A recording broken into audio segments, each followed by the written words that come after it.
3 күндөн бери Казак чегарасында 300 сууна тыгында турат. Арасында жер жемиш ташыгандар да бар. Айдоочулар ысыкта товар бузулуп жатат дешүүдө. Шайлоого айрым партиялар тымызын даярдык көрүп баштадыбы? Жанар Акаев түзгөн КЛДП партия өзү үгүт иштерин бузуп жаткандай. Журналист чын эле 100 000 доллар акча алганбы? Уйгурлук ишкер Айеркен Саймаевдин акча бергенин күбөлөр айткан. Таласта сабалган Молдомуса Кангантиев акталды. Буга чейин коомчулуктун кайсы бир бөлүгү бул чечимди кескин сынга алган эле. Чыр чыккан чегарага Өзбекстандын чиновниктери жерине келип иш алып барууда. Жакында президент Шавкат Мирзиёев өзү келмей болду, а Кыргызстан тарапчы. Кулатбек Боронов Өзбекстан тараптан кечирим сураганы чынбы? Депутат парламентте суроо салат.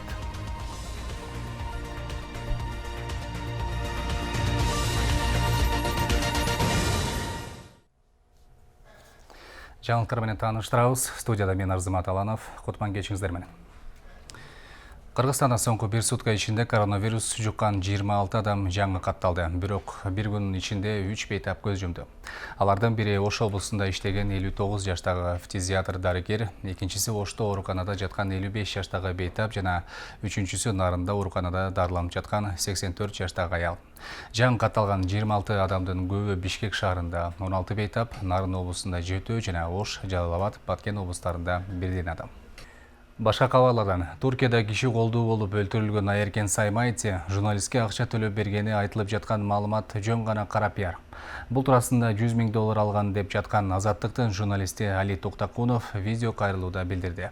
Айтымында атайын кызмат күбөлөрдүн берген көрсөтмөсүнө таянып каралап жатат. Эске салсак, кечээ УКМКнын өкүлү сурак маалында 2 адам ооз-2 гана акча алганын укканбыз деп айтышкан. Құқықтарыңыздар бар, служебный информация, секретный информация керек болса танышуға. Бұл жерде масалық маалымат қаражаттарын көйлерінен представительдері тұрат, алар эми бұл информацияны жай берсе, анда бұл тура эмес болуп калат, мыйзамга туура келбей калат. Ошондуктан биз сурана элек жабык сиздерге көрсөткөн. Бизде суроо бар да. Кылмыш иш боюнча секретность барбы? Секретный гриф коюлганбы кылмыш иште? Кылмыш иш боюнча жок. Жокпу? Жок. Анда болсо кандай дейсиң?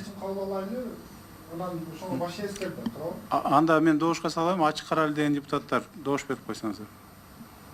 Макул, бир добуштан рахмат. Анда ачык карайбыз.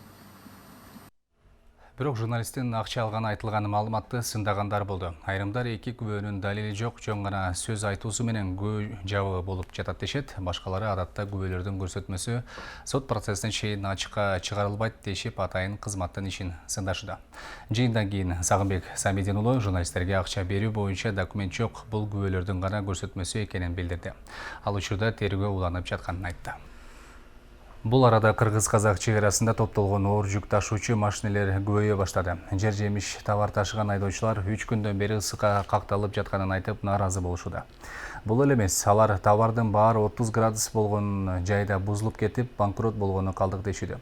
Кесиптешим Жодар Бузумов Токмокко жакын жайгашкан өткөрмө бекетке барып, айдоочулардын абалын көрүп келди.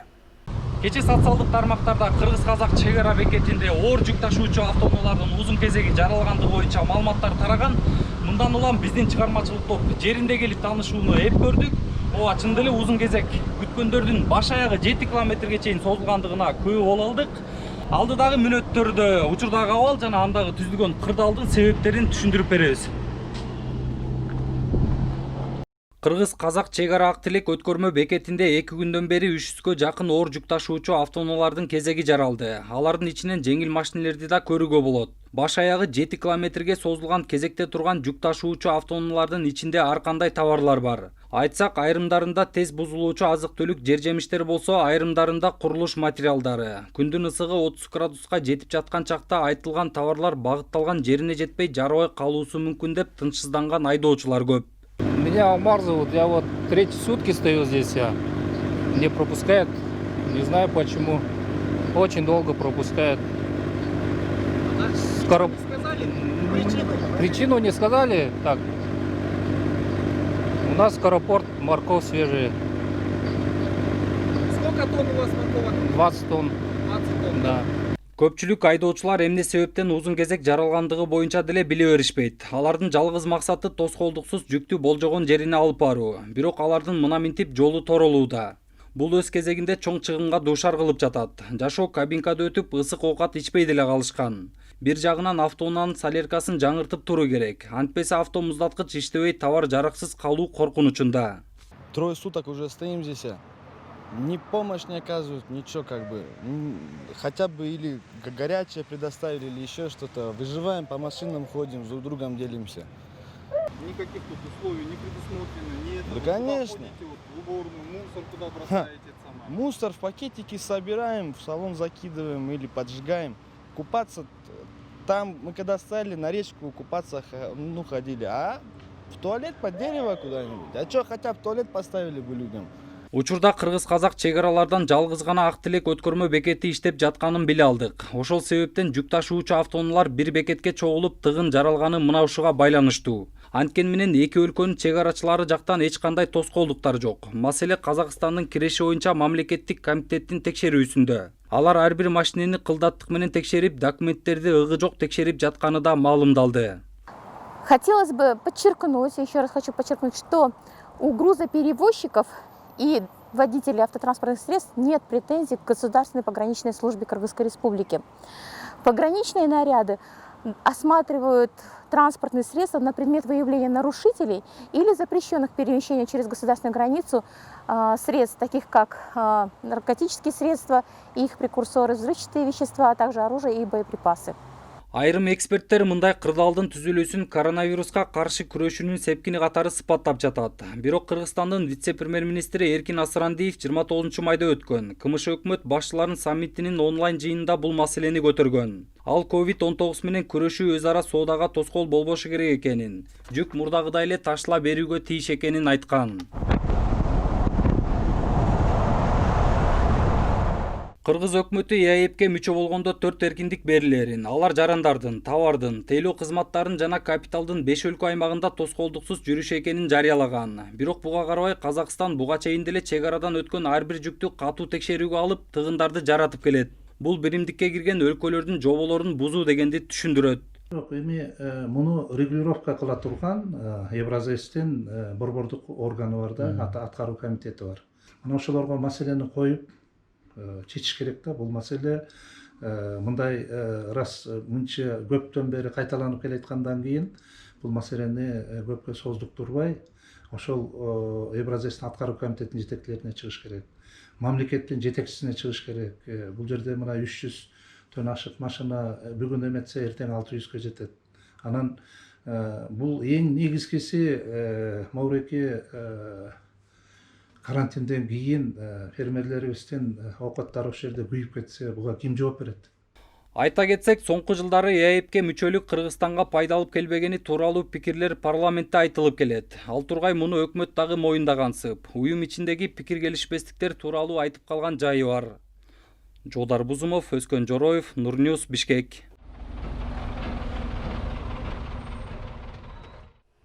Кытай менен Кыргызстандын чек арасы 8-июндан тарта ачылып, алгач эки тарапка жүк өткөрүп туруу макулдашылды. Бул туурасында Тышкы иштер министри кабарлады. Торгат көзөмөл өткөрүү жыйынынан жүктү өз ара өткөрүп туруу боюнча Кыргыз-Кытай тарап сүйлөштү. Биринчи этапта жүктөн башка эч нерсе өтпөй турганы айтылды. Ал эми иштин майда чүйдө учурлары жакында болчу эки тараптын тиешелүү органдарынын сүйлөшүүсүндө такталары кошумчаланды.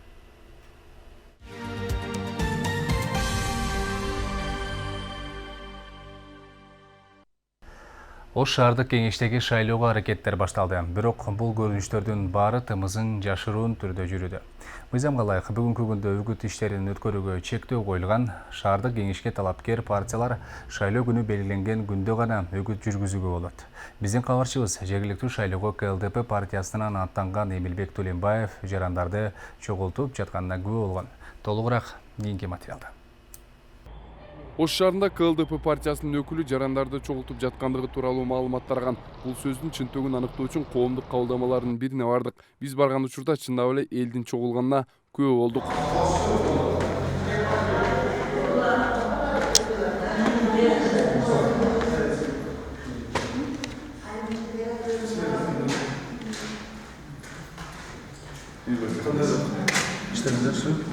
Бирок бул жерге келгендер эмне максатта чогулганы тууралуу маалымат алууга КЛДП партиясынын өкүлү Эмил Түлөнбаев макулдук берген жок. Биздин берген суроолорубузга төмөндөгүдөй гана жооп узатып, бизди сыртка чыгуубузду талап кылды.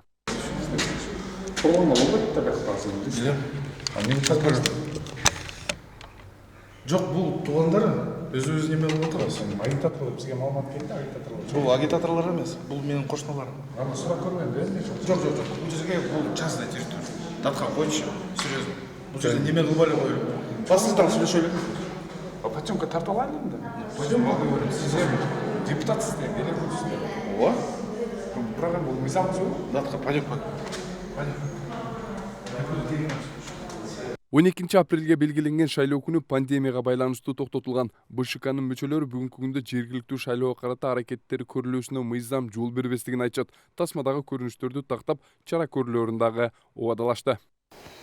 Албетте андайга мыйзам жол бербейт. Шайлоо өзгөчө кырдаал киргизилгенине байланыштуу жергиликтүү депутаттардын 2 апрелге дайындалган шайлоолор токтотулган. Ошондон бардык иш аракеттери, шайлоого тийиштүү иш аракеттери баары токтогон.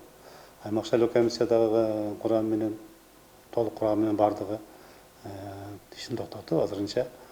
Бирок жанагындай терс көрүнүп турган болсо, элди чогултуп, өздөрүнүн пиар кыла турган болсо, өздөрүнүн үгүт иштерин уланта турган болсо, аларга сөзсүз түрдө чара колдонулат.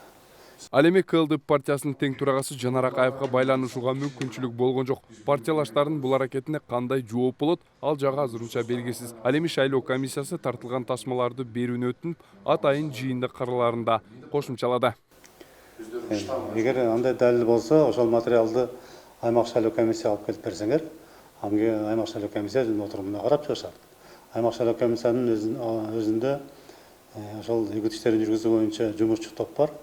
Ошолор карап чыгышат, териштирип чыгып, анан аймак шайлоо комиссиянын отурумуна киргизет. Албетте эскертүү берилиши мүмкүн. 2 жолу эскертүү берилиши мүмкүн болсо, талапкерликтен алып койгонго дагы аймак шайлоо комиссиянын укугу бар.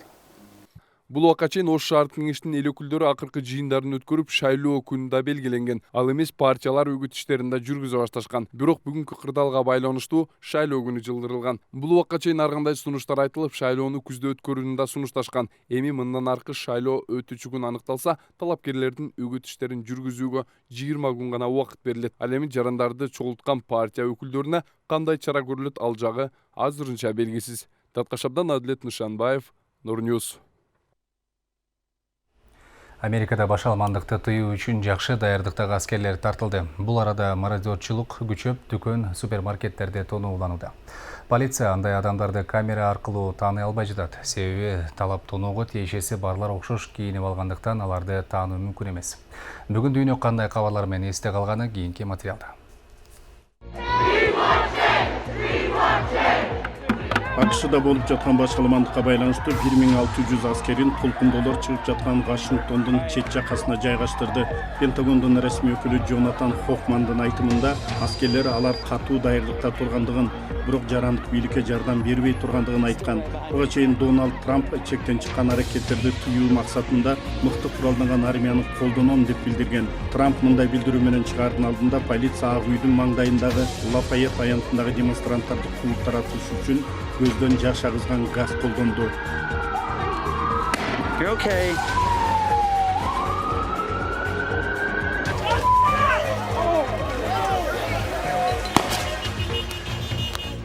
Нью-Йорктун чок ортосунда массалык талап тоноолор болуп, мародерлор дүкөн текчелеринде эч нерсе калтырбай алып кетип жатат. Полиция талап тоноочуларды кармоого аракет кылганы менен массалык түрдө көпчүлүктү колго түшүрө албай жатат. Чарчап же полицияны байкабай калган айрымдар гана колго түшүп калууда. Башында тынчтык митинги сыяктуу көрүнгөн иш-чара бат эле албуттанган башаламандыкка айланды. Бирок дүкөнгө киргендердин басымдуу бөлүгү кара кийим кече кийип, бет кап тагынып алгандар. Мындайларды камерадан таануу оңой эмес.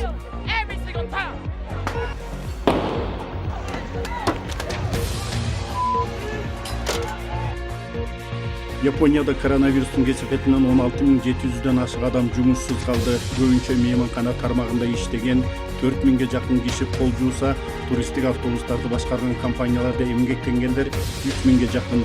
Ошентип коронавирус Японияда биринчи кезекте туризм тармагына байланыштуу жумуштарга сокку урган. Префектура боюнча ала турган болсок, жумушсуз калгандардын көбү Токиодо, андан кийин Осакада, Хоккайдо шаарында да миңден ашык кызматтан кол жууганы айтылды. Австриянын өкмөтү нацисттик Германиянын лидери диктатор Адольф Гитлер төрөлгөн үйдү нейтралдаштыруу боюнча долбоорун жарыялады. Ага ылайык имарат полиция бекетине айланат. Узакка созулган талкуу талаштан кийин өкмөт имаратты милдеттүү түрдө сатуу буйругун чыгарып, 2016-жылы Гитлердин үй бүлөсү жашаган турак жайды сатып алган. Эми австриялык архитектура компаниясы Германияга чектеш шаардагы имарат неонацисттер зыярат кылган жайга айланып калбашы үчүн аны толугу менен өзгөртөт.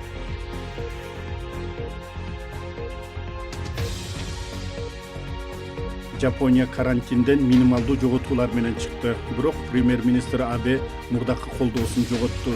Өлкө боюнча карантин чараларын киргизгенге Абенин укугу жок эле. Ошондуктан жарандарды коомдук жайга барбай үйдө олтурууга үндөдү. Муну келекелегендер да болду. Жапон оппозициясы үчүн пандемия маалындагы Абенин аракеттери каршылык көрсөтүүгө шылтоо болуп калды. Башында премьерди Diamond Princess кемесиндеги жүргүнчүлөрдү изоляцияга алуу чечимине нааразычылык билдиришкен. Кийин коркунучту баалабай туруп, жайкы Олимпиада өткөрүүгө үмүттөнүп жатканы сынга кабылды.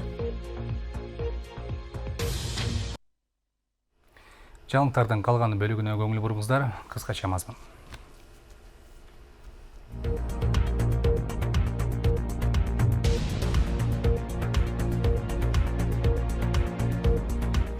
Таласта сабалган Конгантиев акталды. Буга чейин коомчулуктун кайсы бир бөлүгү бул чечимди кескин сынга алган. Чыр чыккан чегарага Өзбекстандын чиновниктери жерине келип иш алып барууда. Жакында президент Мирзиёев өзү келмей болду.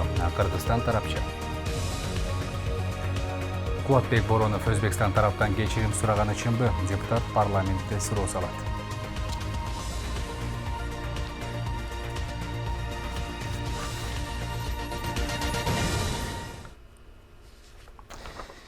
Мурдагы ички иштер министри Молдомуса Конгантиев жогорку сот тарабынан күнөөсүз деп табылып акталды. Анда сот буга чейинки эки инстанциянын актоо чечиминин күчүндө калтырганы айтылат. Мындан 2 жыл мурун президент Сооронбай Жээнбеков Конгантиевдин кылмыш ишин иликтеп, тергөөнүн чечимине укуктук баа берүүнү башкы прокуратурага тапшырганын айткан жана прокуратура президенттин тапшырмасынын негизинде Конгантиевге 2010-жылы козголгон кылмыш иштин кыскарганы боюнча иликтөөнү баштаган. Буга чейин 1-май райондук сотунун мурдагы ички иштер министри Молдомуса Конгантиевди актаган чечимин коомчулуктун кайсы бир бөлүгү кескин сындап жатат. Эске салсак, экс-министрдин ден соолугуна байланыштуу тергөө абагына да камалган жок. Анткени Конгантиев 6 апрелде Талас шаарында катуу сабалганы белгилүү. Ал эми Өзбекстандын президенти Шавкат Мирзиёев аптанын аягына чейин Ферган аймагына бармай болду. Тагыраагы чыр чыккан чечме булакка барат. Бүгүн түшкө маал Өзбекстандын премьер-министри Абдулла Ариповдун тапшырмасы менен өкмөт өкүлдөрү Сохко барды. Сох анклавына тик учак менен барган чиновниктердин арасында премьер-министрдин биринчи орун басары Училбой Раматов да бар. Мындан башка өзбек тараптан агрардык, саясат жана тамак аш боюнча орун басары, социалдык өнүгүү боюнча орун басары, өкмөт башчынын дагы бир орун басары, айыл чарба министри өңдүү чиновниктер жерине келишкен. Ошентип Өзбекстан тараптын бир топ атка минерлери жерине барып маселени чечүүнүн жолун издеп жаткан маалда кыргыз бийлигинде отургандар чегара боюнча кыймылдануучу түрү жок. Парламентте отурган депутаттар өкмөт качан отчет бериши керек деп түш огондо айтып башташты. Айрым депутаттар чегарага барган Кубатбек Боронов өзбек тараптан кечирим да сураптыр. Бул кандайча деген суроону да көтөрдү. Ильяс Анарбайұлы улантат. Депутат Закир Шарипов биринчи вице-премьер-министр Кубатбек Боронов өзбек тарап менен жүргүзгөн сүйлөшүүсү тууралуу элге ачык айтышы керектигин айтты. Ал өзбек тараптын маалымат каражаттарында Ариповго кыргыз тарап өзбек-кыргыз чегарасындагы Сох-Риштам жолун тез аранын ичинде ачып бергенге сөз берди деген маалыматтын түшүндүрмөсүн талап кылды. 2-3 күндөн бери Чечме айылынын тургундары, Бирлик айыл өкмөтүнүн тургундары жалпы эле ошол Кадамжай эли тынчсызданып атат да. Ал жерде Абдулла Арипов Сох районунун жашоочуларын чогултуп алып, ал жерде чоң бир бутканын үстүнө чыгып алып айтып атат. Биз дейт, мына былтыр 30 августта Риштан Сох жолунун коридоруну ачтык элек, 2 күн иштебей кайра жаап салды. Ошон үчүн Кыргыз өкмөтүнөн келген өкүл Өзбек Республикасынан кечирим сурады деп айтат да. Биз эмне үчүн кечирим сурашыбыз керек? Биз өзүбүздүн чегараны ачып жапканга кечирим сураганга милдеттүү эмеспиз да. Аны менен катар депутат Сабиров да премьер-министр Мухаммедкалый Абылгазиевдин азыркы учурда эмгек өргүүсүнө чыкканын сындады. Анын айтымында азыркы кырдаалда ишин вице-премьер-министрлерге тапшырып коюп, эс ала турган убакыт эмес. Мен бир нерсеге түшүнбөй турам да. Өткөндө Тажикстан чегарасында чоң кагылышуулар болду. Өзбекстан чегарасында мына 31-нде болду. Андан тышкары чрезвычайный положенияны жаба элекпиз ситуацияны. Анан кийин премьер кайда жүрөт бизде? Премьер эмне үчүн өргүүгө кетип атат? Кечээ мынакей Армениянын премьери Пашинян коронавирус жуктуруп алдым, бирок мен эмеде үйдө отуруп алып иштейм деп атат. А биздин премьер эс алганга кетип атат. Ал эми депутат Табалды Тилаев жергиликтүү булакка берген маегинде Сохко коридор ачууга жол берилбей тургандыгын белгилеген. Анткени Кыргызстандын жеринин астыда, үстүдө биздин менчигибиз. Ал эми кайсы жерден пост ачуу биздин өз ишибиз дейт. Биринчиден биздин өкмөттүн жетекчилери чечкүндүү болбой, тиешелүү органдар өз жумушун так аткара албай жатат. 30 жылдан бери топтолгон бул маселенин төркүнү баарыбызга эле маалым болуп калды. Ар кандай чыр чатактардын чыгып кетишин билип туруп, алдын албай жаткандай сезилип жатат. Анан дагы ачыктыктын жоктугу жергиликтүү тургундардын арасында түрдүү ойлорду жаратууда. Мындан сырткары өкмөт маалымат айдыңында утулуп жатат. Өзбекстандын премьер-министри Сохто эл менен жолукканда Сох Риштан жолу ачылат деп айтты. Бирок ЭЭПтин талабы боюнча эл аралык статусу жок бул посту биз ача албайбыз. Анан дагы Сох Кыргызстандын ичинде жайгашкан анклав экенин эч ким унутпасын деп билдирүү жасаган. Ал арада жарандык активисттер да тынч отура албай социалдык тармактар аркылуу өкмөткө сындарын айтууда. Кайрат жер, баасыз жер, алтын жер, жерин ойлойт кайсы эр, араңарда барбы шер төкчүтер, орундатат эл мүдөөсүн кайсы эр, маселе жада түйүлүп, бийлик жада түйүндө куйруктары түйүлүп, ажо, премьер, спикер, укчу менден бери пикер, чегараны тактайбыз, эл журтту сактайбыз. Кандай результат? Качан силерди мактайбыз? Депутатчы, жолун таптың, акча менен баарына жактың, бийликтен орун таптың. Чынында уурлар, душмандар, Кудайдан жок ачкандар, манчыркап жаткандар, арам тамактар, кошомат кылгандар, уламалдагандар, кандыголдор, паркорлор, коркоктор, миллиондор. Калды көңүлдөр. Өзөңгү кууш каркыра, мына да кантың. Сен жата бер жай гана, ургурантың. Ыйлап турат чегара. Чечпейсиңби тез ара? Ыйлайт жаллабат, сыздайт баткен. Качан болот журтуң, анык эген. Качан болот чегараң бүтүн, чөрөң бүтүп, ошол күндү жатат элиң күтүп, артып өмөт. Баса, соңку кырдаалда ун чыкпаган адамдан корк, анан адамдан баш алган, ал десе бөк. Кайгыга толгон жүрөк сыздайт, бирок ак ыйлет, анан сынбайт. Ошентип парламенттин бүгүнкү жыйыны ар кайсы маселелерди талкуулоо менен гана чектелди. Ал эми чегара маселеси боюнча өкмөттүн ачык билдирүүсү эртеңки жыйында кеңири каралаарын спикер Дастан Жумабеков белгиледи. Ильяс Анарбай уулу, Нурбек Жеңишбек уулу, Нурньюс, Бишкек. Анда урматтуу депутаттар, башка сунуштар жок болсо.